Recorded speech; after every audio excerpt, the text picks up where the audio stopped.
Welcome to Philosophy of Value Workshops number 1 of Series 11. The question for today is, how can ethics prefigure fundamental questions of human existence? Reading from one of my works, The Pursuit of Value, Chapter 2, Section 1.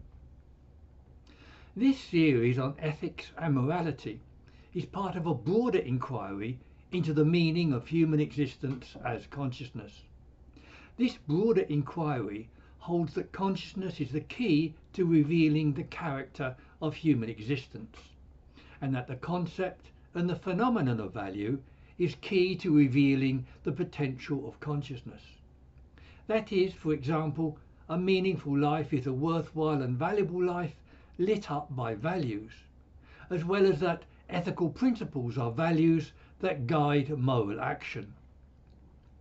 More specifically, I propose that a will to value can lead to a certain independence or sufficiency of value. Yet the wider question is not whether such value can provide meaning and purpose as well as an ethics, but whether it can not only confront suffering, death and self-esteem, but also the daily issues of life such as boredom, insecurity, anomie, anxiety and guilt. These are questions that we will eventually answer in detail. Yet this series is ostensibly about ethics and morality, including my own value theory ethics with which I conclude. So I allocate a study to each of the main theories of ethics: utilitarianism, Kantian and virtue ethics, as well as to individual ethical theorists such as Sam Harris and Ayn Rand, for the purposes of revealing both their contributions and their failings exposed by the likes of Hume and G.E. Moore. Yet it must be said that all known ethical theories fail in some crucial way to provide a needed moral imperative. The category of ethics itself, for example, is an indefinite idea and thereby subject to anthropocentricity and relativity.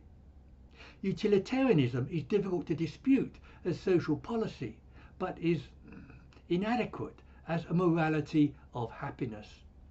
And Kant's system fails to show how fact and reason engage the moral will as required. And these claims will be argued in detail later in their particular investigations. Yet regardless of their validity, all ethical theories are expressions of value because, as noted above, ethical principles are values that guide moral thought and action. And those ethical principles and values are based on underlying theories of mind and consciousness. And those underlying theories of mind and consciousness produce particular ethical theories. Kant's cognitivist theory of mind, for example, underpins his rationalist theory of ethics. Conversely, Hume's empiricist theory of mind produces a theory of ethics based on felt experience.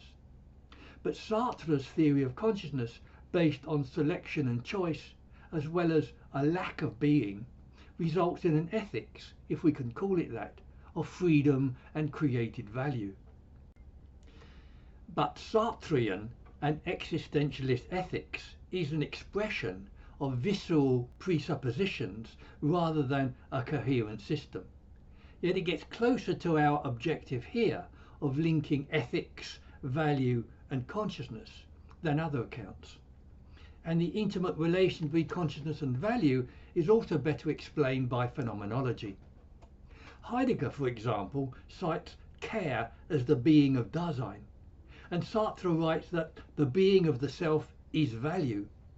He says that reflective consciousness cannot arise at the same time without disclosing values. Now Sartre wants to trace choice as selection and thereby value back to its ontological foundation.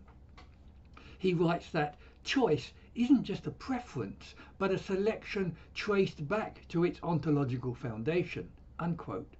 He says that every choice supposes elimination and selection, and elimination and selection are expressing the values of disfavour and approval or preference.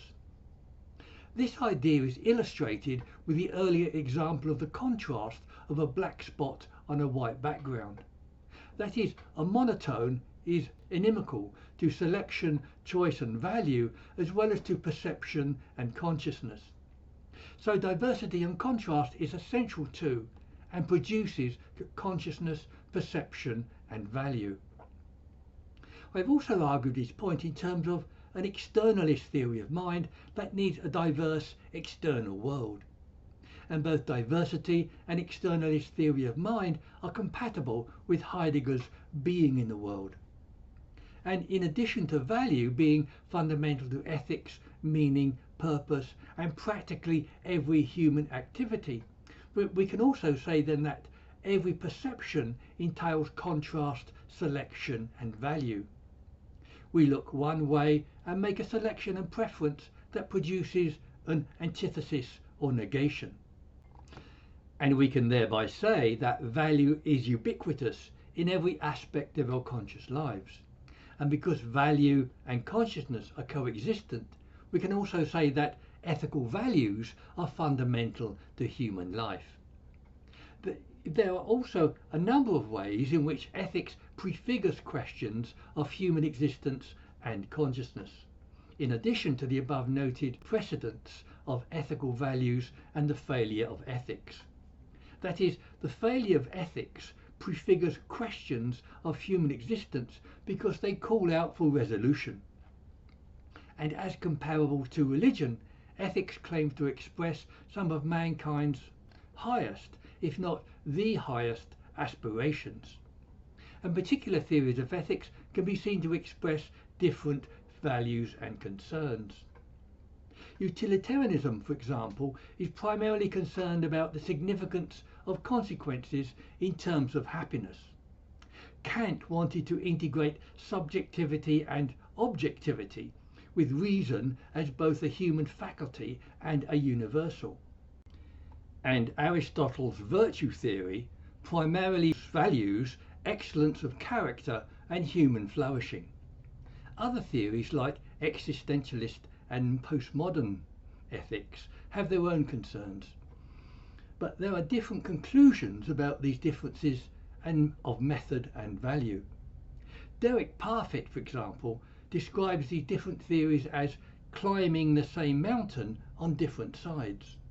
But Alistair McIntyre claims that these different theories are incommensurate. That is, the theories of such as Aristotle and Kant can't be properly argued against each other. That may be so, but the outstanding and much overlooked feature of all these ethical theories is that of value.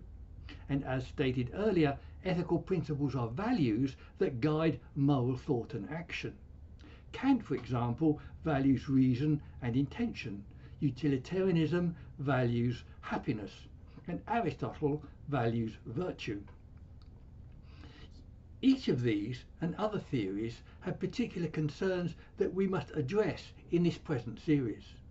Yet we'll be giving particular attention to Aristotle's virtue theory as an introduction to value theory ethics. This is because I want to retain the conceptual framework of virtue theory for several reasons, such as its virtues are dispositions that prefigure the value states of value theory. Value states is my term for phenomenal states that are inherently valuable. I have said that all existing theories of ethics are flawed, and G.E. Moore claims that the moral good cannot be defined. But I have proposed an alternative theory of ethics and offer a general account of ethics and the moral good. That is, value theory ethics regards morality as a process of reflecting moral valuations back onto the agent, and that reflection of value back onto the agent accounts for the elevating experience of morality.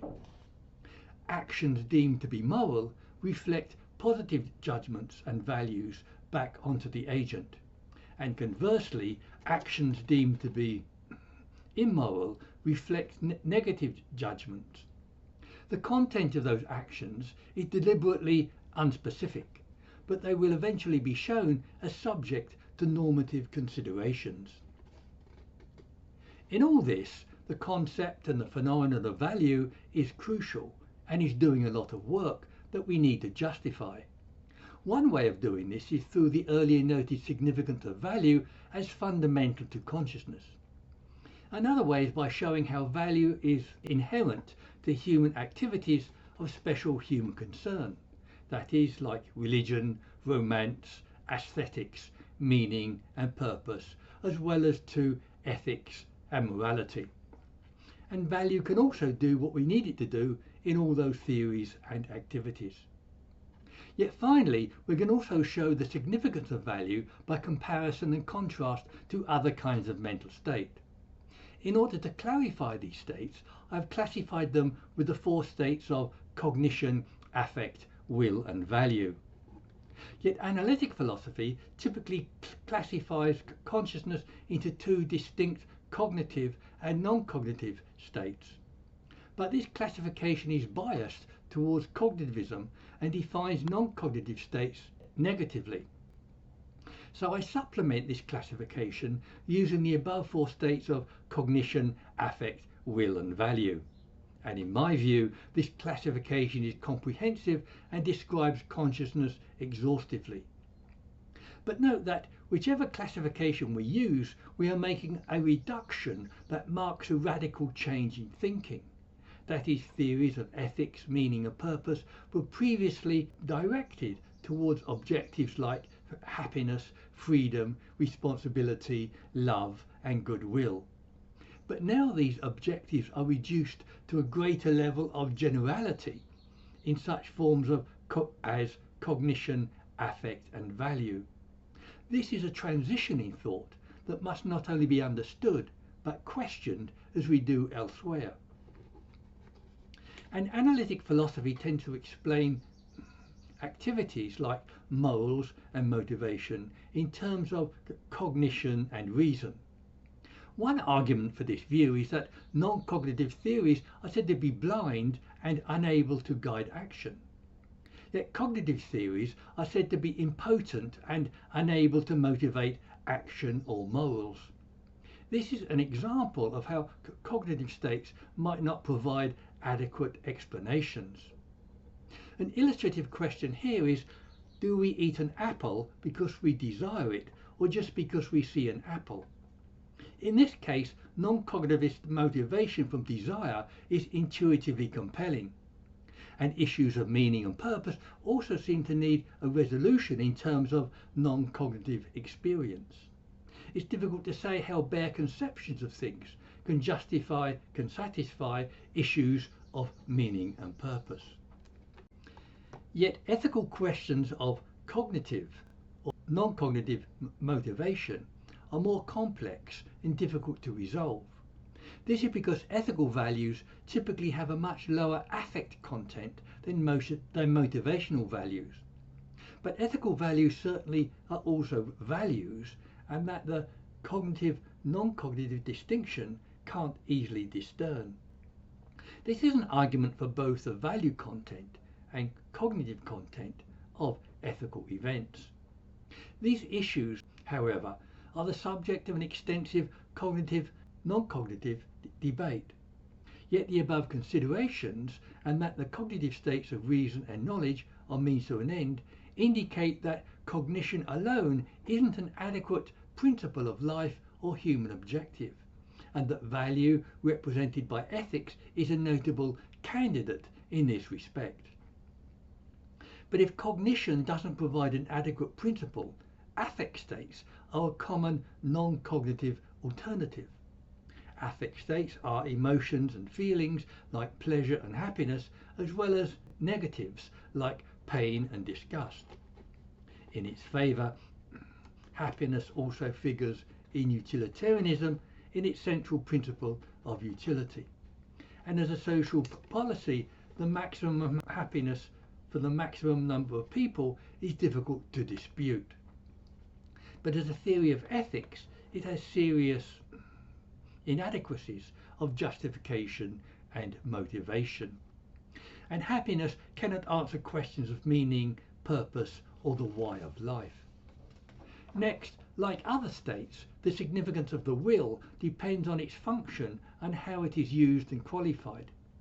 The will, or volition, is a variable state, ranging from Nietzsche's will to power to Kant's goodwill.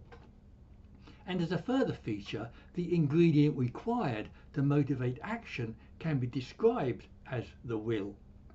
But the will is a process or a vehicle embodied in action or a habit of thought following routine neural pathways.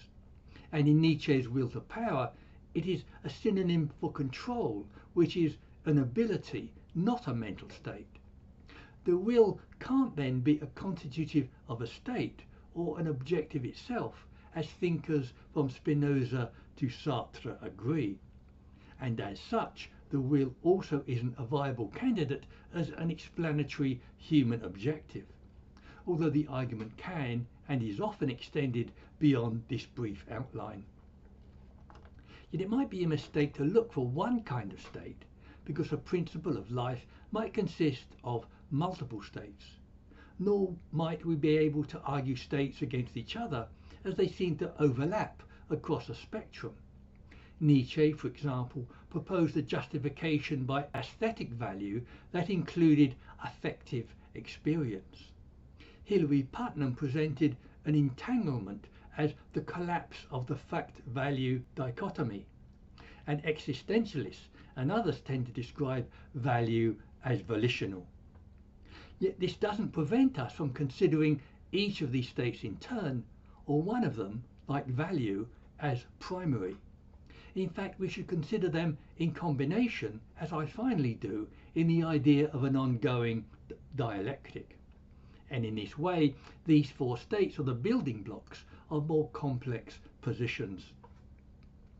But if the explanatory power of cognition, affect, will, or even value does turn out to be insufficient, we would have to consider the significance of consciousness itself as a human objective. Consciousness is significant because it has the status of one of the fundamental modes of existence in the world. Consciousness isn't just a contingent entity, like a particular species of fauna or flora. It is both the essentialia of human existence and a fundamental aspect of all existence. It is also an integrative concept of cognition, affect, will and value, and it thereby provides the basic awareness that enables us to ask fundamental questions, or the fundamental question of human existence. Yet even more than that, all human experience and human existence must be placed within consciousness. This approach is endorsed from phenomenologists to the Jungian von Franz and neuroscientist Sam Harris. That is, all human experience must ultimately occur within the boundaries of consciousness, and all human issues must, in the final analysis, be resolved in relation to consciousness. And that, like death, consciousness is one of the basic parameters of human existence. Yet even this kind of significance of consciousness as human existence, or as a mode of being, isn't enough. The kind of significance that we ultimately need isn't due to the status of consciousness in the world, nor is it due to the significance of theories of consciousness in explaining human thought or action. It is due to the subjective significance that we can attribute to these elements as experiences in our lives. For that, we must look to value as a legislator of significance, as well as a constituent of consciousness. But before discussing that, we need to say more about the idea of consciousness as a human objective. The problem is that consciousness, or its increase, isn't a viable principle, solution, or an objective in itself. This is the case for at least three following reasons. 1. Consciousness itself, as consciousness, doesn't specify the particular properties that may provide resolution. And the idea of the increase or higher levels of consciousness doesn't resolve this deficit, but exacerbates it. This is evident in both New Age thinking and in Thomas Metzinger's ethic of consciousness, that have both failed to provide viable theoretical explanations. 2.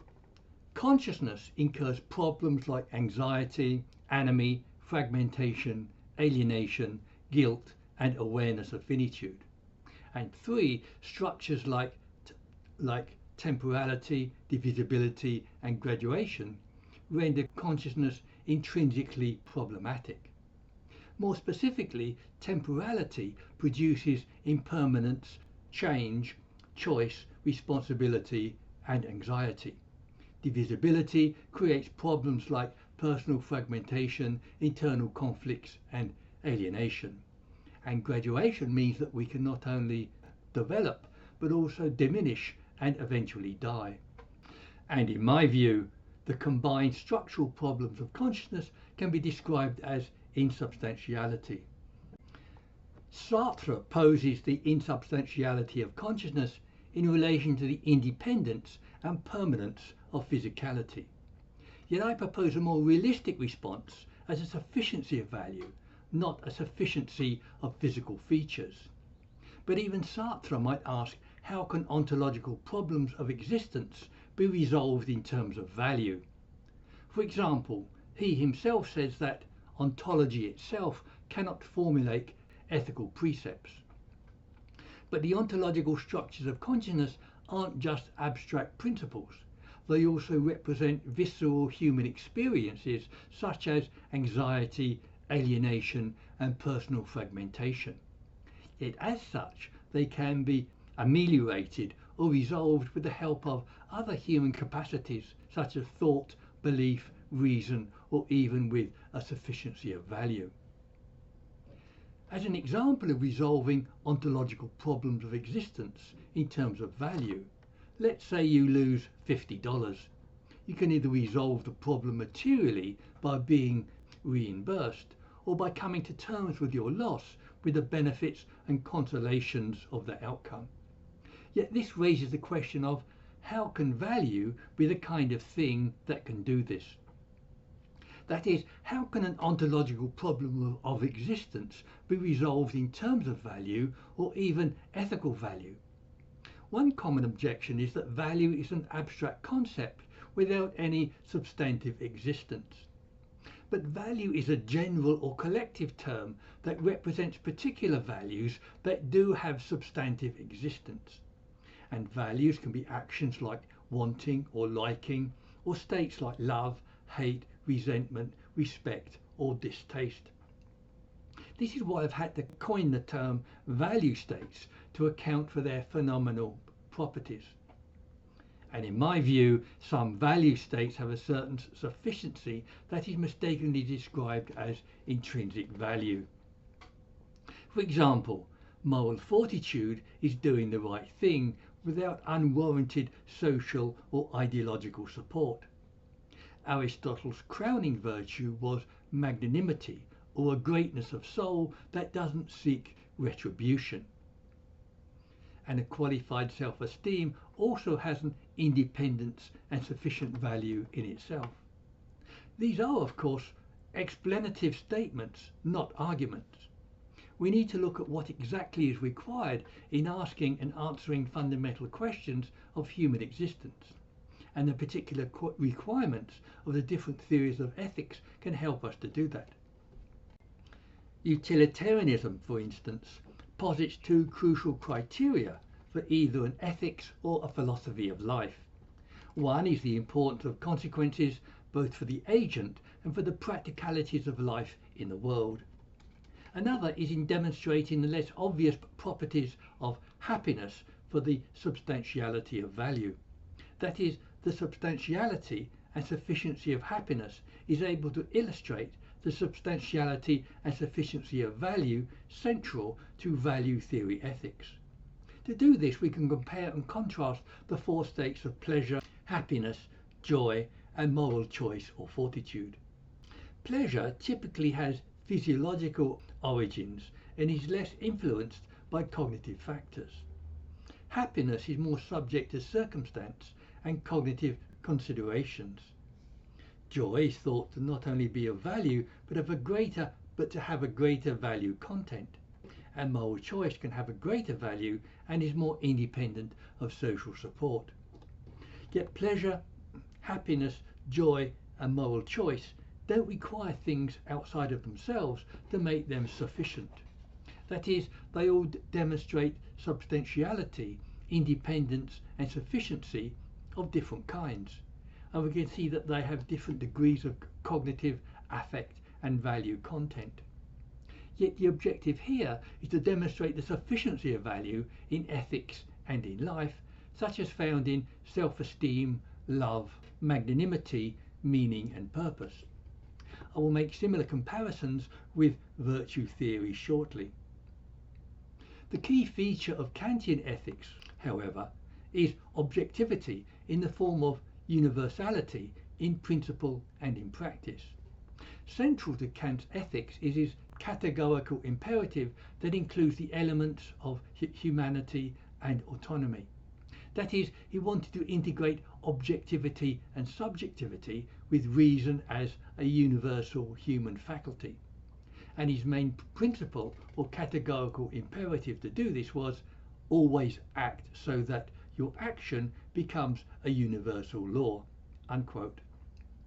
So Kant presupposed a universal moral order, and something about ethics must be universal for it to be moral.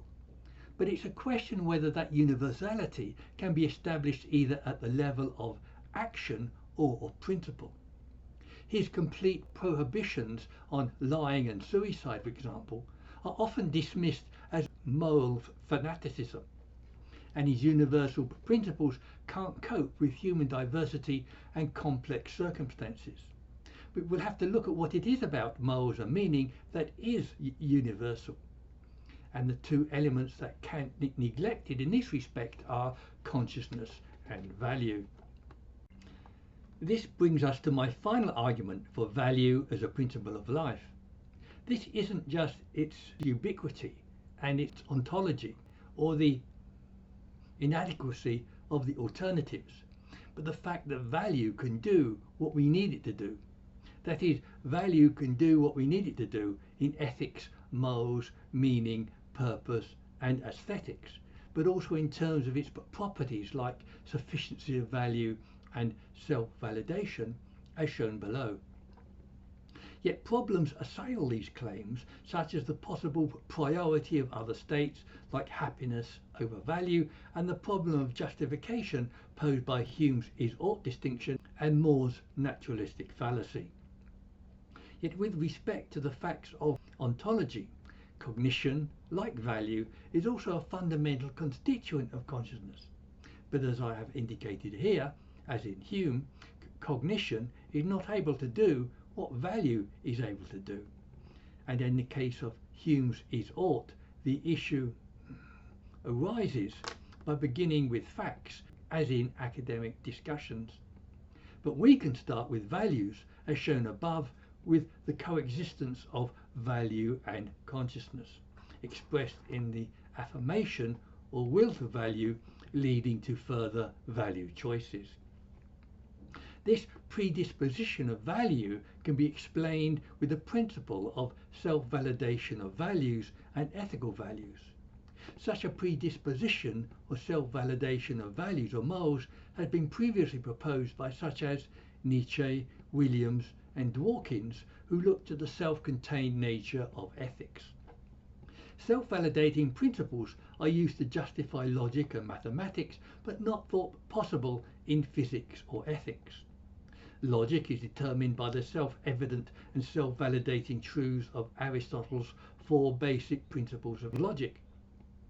David Hilbert described mathematics as avoidance of contradiction and is therefore a self-validating a priori. And a self-validating system within the human sphere is Descartes' I think, therefore I am. Physics isn't self-validating because it's an a posteriori system of contingent observations. Mathematics and logic are self-validating, but they can't establish principles for systems of physics or ethics. But I propose that the will to value can also be self-validating. This is because value can be sufficient in itself. And this is also because the the alternative, not to value value, is contradictory and self-negating and self-defeating. Yet let's look again at the idea of value sufficiency before discussing those other factors. We introduced the idea of sufficiency earlier in relation to happiness, yet it also responds to both the questions of self-validation and what does the will to value lead to or amount to. Yet it need not lead to anything. As a sufficiency of value, it could be its own reward or even be rewarding as a valid theory. But I hold that the will to value or the will to value can produce a certain sufficiency of value. That is, the will to value evokes the kind of value that enjoy a sufficiency of value, and that the will to value aggregates values of increasing substantiality or sufficiency. Previous examples of sufficient values were self-esteem, dignity, courage, patience, and magnanimity. Historical examples are the idea of God as a development of the believer's highest value, denoting sufficiency. And Aristotle's eudaimonia is the supreme good, which he also qualifies as self-sufficient. And as eudaimonia is a moral concept, it can be inferred to be a sufficiency of value. I also noted other kinds of sufficient states in happiness, pleasure and joy. Yet of course, human finitude means that all these sufficiencies are always insufficient and are works in progress. And that is why the preceding principle is a will to value involving a dialectic outlined shortly. Yet I will also propose that not to value value is contradictory, self-negating and self-defeating. Firstly, not to value value is self-defeating because our primary objective are formed in terms of value. For example, as noted, ethical principles are values that guide moral actions, and a meaningful life is also a valuable and worthwhile life lit up by values. So not valuing value is a way of defeating these and other such objectives. Secondly, not to value value is self-negating because we are, as conscious beings, is constituted by value. Heidegger, for example, asserts that our fundamental mode of existence is care, which cannot be escaped. And Paul Ricoeur identifies personal identity with internalized values to determine who I am. And thirdly, not to value value is contradictory because value is presupposed in all our thoughts, choices and actions. That is, not to value value negates the principle of value that drives and culminates our conscious existence. And this implies the principle of the will to value that underlies this presentation. Yet this kind of contradiction can also be illustrated with Sartre's repudiation of the spirit of seriousness. The spirit of seriousness misrepresents subjective values as objective to avoid freedom and responsibility. The classic example is to say, in bad faith, that I have no choice. This makes the error of taking the idea of I have no choice as a brute fact or an objective value. This is a failure to value value because it is a refusal to choose, and choice is an intrinsic property of value, and not to choose is a negation of value. It is also a failure to value value because it is valuing an object or principle as an objective or intrinsic value. But arguably, only people as self-conscious beings and mental states are candidates of intrinsic value. On this view, principles or objects only have instrumental value attributed to them by people. So to take principles or objects as having intrinsic value is a contradiction of value. And it is also a contradiction of the will to value. So Sartre's concept of the spirit of seriousness illustrates two ways of failing to value value. One, in a failure to value as a refusal to choose, and two, valuing objects or principles as intrinsic values. And that is not only contradictory, but also regressive and simply erroneous. Yet again, human finitude means that the will to value and sufficiencies of value are always insufficient and are works in progress. Human beings aren't absolute spirits with sufficient value able to confront every contingency. People need supportive ideas like religious belief, political ideas and ideologies. This constitutes a dialectic between these cognitive frameworks and value states. And religion can be usefully cited as a paradigm example of a supporting cognitive framework. In religion, God is a believer's highest conceivable value, together with a pantheon of other values. Belief in God, the doctrine and church structures provide the cognitive support for that value experience. Social esteem and other people's regard is another huge part of the supporting yet relative cognitive framework. My usual example is of a 5-year-old who needs parental approval not required by a 25-year-old. Yet both the examples of a child and of religion show how we are dealing with a process of development. And in that development, we can see a preference for independence and the sufficiency of value. And as maintained here, values and human experience are always entangled with supporting cognitive frameworks. And it's the case that value and value sufficiency is in a dialectical relation with these cognitive frameworks. Yet value sufficiency is driven by the principle of value, seeking further value, the value as the will to value. We can see this in basic drives for self-esteem, meaning and purpose, as well as in ontologies of consciousness. Yet in the dialectic, value seeks independence from cognitive support, which produces further value. And this value again needs support, which again seeks further value. This is a dialectic between the relative sufficiency of value states and supporting cognitive frameworks. Yet the relative sufficiency of value is a sufficiency expressed in such ways as moral fortitude and self-esteem.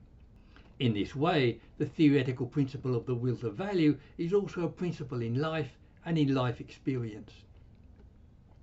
I conclude with the principles of the will to value and the sufficiency of value in answer to the question of human existence, and that these follow from structures of consciousness not found in Kant's and Hume's theories of mind. These were also not able to adequately resolve problems of priority and justification of value. Neither were these or other ethical theories able to offer definitive values. That is, despite the clues, leads and indications that they provided. But as noted, values derived from structures of consciousness already contain certain inclinations and volitions. And these inescapably direct value by means of authentic choice and affirmation, or the will to value. Yet the story of these principles doesn't begin in theories of ethics or other such human activities. It begins with the obfuscation, neglect and realization of the significance of consciousness. I previously noted particular problems apprehending both consciousness and value. Yet my case for a principle of value and the will to value didn't just rely on its ubiquity and its place in ontology, but it also rests on the inadequacy of the alternatives and the fact that value does what we need it to do. That is, not only in terms of ethics, meaning and purpose, but also in properties of self-validation and value sufficiency, and that these involve the principles that not to value value is contradictory, self-negating and self-defeating. With respect to consciousness, we saw that its analysis in terms of cognition, affect and value resulted in comparisons and contrasts of these states that led to value as the salient state in this inquiry. Yet as a state of consciousness, the significance of value was enhanced not just as a fundamental aspect of the world, but also in its relations to selection, choice and preference as fundamental aspects of consciousness. The consequence for ethics, meaning and human purpose is the discovery of a principle of life in terms of value. That is, long-standing values like ethical fortitude and independence from social endorsement find a new basis, and that a guiding principle can be produced from the subjective structures of consciousness. I will be doing this in this series through the examination of different theories of ethics. The kind of response to this work that I'm looking for is either recognition of how a clarification might have been made of the enigma of human existence, or as well as refutations and criticisms showing how I have been mistaken. So let me have your comments and criticisms at the meeting or on websites like Zoom or meetup.com.